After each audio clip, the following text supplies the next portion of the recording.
Alappuzha light ഹൗസിന്റെ അടുത്തുള്ള നമ്മയിലും the heritage veg കേഫെ. ഞാൻ അവിടുന്ന് ട്രൈ ചെയ്തത് അവരുടെ ബെന്നൈ പൊടി മസാല ദോശ, പിന്നെ ഫിൽറ്റർ കോഫി, ഗീ പൊടി തട്ടിടലി, ഉഴുന്നുവടയും. എന്റെ ഫ്രണ്ടാണ് ബെന്നൈ പൊടി മസാല ദോശ കഴിച്ചത്, ഇഷ്ടപ്പെട്ടു എന്നാണ് പറഞ്ഞത്. ഞാനും 2-3 ബൈറ്റ് കഴിച്ചായിരുന്നു. അത്യാവശ്യം നല്ലൊരു മസാല ദോശ ആയിരുന്നു. ഫിൽറ്റർ കോഫിയും നല്ലതായിരുന്നു.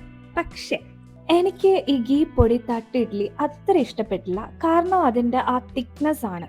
ഇഡ്ഡലിയുടെ തിക്നെസ് കൂടിയപ്പോൾ ആ ഇഡ്ഡലിയും പൊടിയും തമ്മിലുള്ള ആ ബാലൻസ് ഉണ്ടല്ലോ, അതങ്ങ് പോയി. അതുകൊണ്ട് ഇഡ്ഡലി ഇച്ചിരി തിന്നാക്കിയ ബെറ്റർ ആവുമെന്ന് എനിക്ക് തോന്നി. അങ്ങനെ തിന്നാക്കിയ വേറൊരു കാര്യം കൂടെ ഉണ്ട്. ഇപ്പൊ തരുന്ന ആ ഒരു തട്ടിഡ്ഡലിയുടെ ആ ക്വാണ്ടിറ്റിക്ക് ചട്നിയും സാമ്പാറും എല്ലാം ഇച്ചിരി കുറവായിട്ട് എനിക്ക് തോന്നി. കംപ്ലീറ്റ് ആയിട്ട് ഫുഡ് കഴിക്കാനുള്ള ചട്നിയും സാമ്പാറും ഒന്നും എനിക്ക് തികഞ്ഞില്ല. ഇതെന്റെ പേഴ്സണൽ സജഷൻസ് മാത്രം.